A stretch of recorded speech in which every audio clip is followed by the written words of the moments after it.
Hey there, if you're a small business owner, you know the grind, right? The long hours, pouring your heart and soul into something you love. It's a lot. In this explainer, we're going to dig into the harsh realities of that journey. But more importantly, we're going to uncover a shockingly simple strategy that seems to separate the businesses that really thrive from those that just, well, survive. Let's jump in. Okay, so first things first, let's have a real reality check. It's so easy to get buried in the day-to-day work, but you have to step back and look at the bigger picture.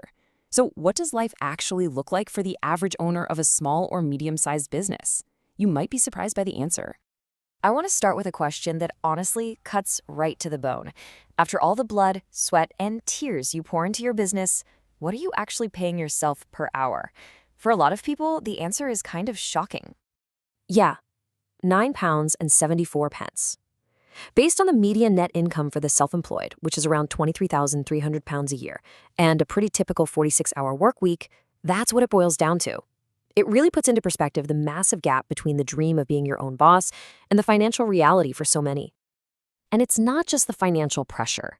The survival rate is brutal. A staggering 61% of new businesses in the UK don't even make it to their 5th birthday. Only 39% do. So the big question is, why? And what can you do to make sure you're in that surviving minority? So why is that failure rate so high? Well, if you look past the statistics, you find these really human struggles that entrepreneurs are dealing with every single day. We actually looked at what founders are saying, and the same 3 things just kept popping up over and over again. First up, and this will be no surprise to many of you, cash flow. This quote from a Reddit entrepreneur just nails it. It's that constant, nagging stress of making payroll, covering your costs, and dealing with payments that might come in or might not. It is a universal pain point, and it can sink even the best ideas. Second, just getting customers. In today's super crowded market, how do you even get noticed? This small business owner's frustration is something so many people feel, that struggle to turn likes and follows into actual sales, and to find a marketing strategy that actually works without costing a fortune. And finally, there's the burnout trap. This quote about being stuck in the business, not on it, that's the classic entrepreneur's dilemma. You're so busy putting out fires and managing daily tasks that you have zero time or energy left for the big picture strategic thinking that actually grows the business. It's a vicious cycle. So, with all these huge challenges, is there one thing that the successful businesses have in common? Is there some simple, fundamental practice that separates the struggling majority from the successful few? Well, it turns out the data suggests there is. And the answer lies right here in this number. Only 4% of people actually take the time to write down their goals in detail. It sounds way too simple to be true, doesn't it? But this one single act is a massive, massive differentiator. This quote says it all, right?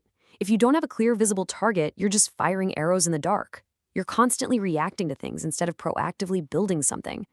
Writing down your goals, that's how you create the target. It gives you something real to aim for every single day. And the benefits are just huge. Having written goals gives you this intense focus. It turns these vague dreams into a concrete roadmap, and that, in turn, boosts your motivation, helps you make better decisions, and builds the resilience you need to get through the tough times. It's the perfect antidote to that chaos we were just talking about. Okay, so the theory sounds great, but how do you actually put this into practice? Let's break down a proven 10-step framework that you can literally start using today to build that clarity and direction for your own business. So these first 5 steps are all about getting crystal clear. It starts with just deciding what you really want, writing it down in as much detail as possible, and really understanding your why. But the key part here is step 5, choosing the one single goal that will have the biggest positive impact on everything else. That's your focus. Now, the next 5 steps are all about turning that clarity into pure action. You reframe your goal as a how can I question. Then you brainstorm like crazy, list at least 20 possible answers. Organize that list into a plan. But the most important part, step 9, start immediately. Do the first thing on your list today, and then do something every single day after that. That's how you build momentum that's pretty much unstoppable. Now look, this whole process isn't magic. It definitely requires discipline. But by really connecting with your why, your deep down reasons for chasing these goals, you're building the foundation for that discipline. The more reasons you have, the more fuel you have in the tank when things get tough. All right, so setting goals is one thing, but actually sticking to them, that's another story. A lot of people try and then fail because they fall into these really common traps. So let's just quickly look at how you can sidestep them right from the start. Here are the big four. First, people make their goals way too vague or complicated. The fix? Just focus on one specific, clear outcome. Second, they set totally unrealistic deadlines. Instead, use data from what you've done before to be realistic. Third, they just set it and forget it. Don't do that. Schedule regular check-ins to see how you're doing. And finally, they forget to break giant goals down. You need smaller milestones so you can celebrate those little wins along the way. That's what keeps you going. At the end of the day, achieving anything big means stepping outside of your comfort zone. This whole process takes discipline and effort. It might feel a bit uncomfortable at first, but like this quote says, that discomfort, that's just the price of admission for getting what you really want. So, I'll just leave you with this final thought. We know that this tiny fraction of people, just 4%, have a written plan for their lives and their businesses. We also know that a tiny fraction of people achieve these incredible outlier levels of success. Now, is that just a coincidence, or is the simple act of writing down your goals the very foundation that everything else is built on? That's something to think about.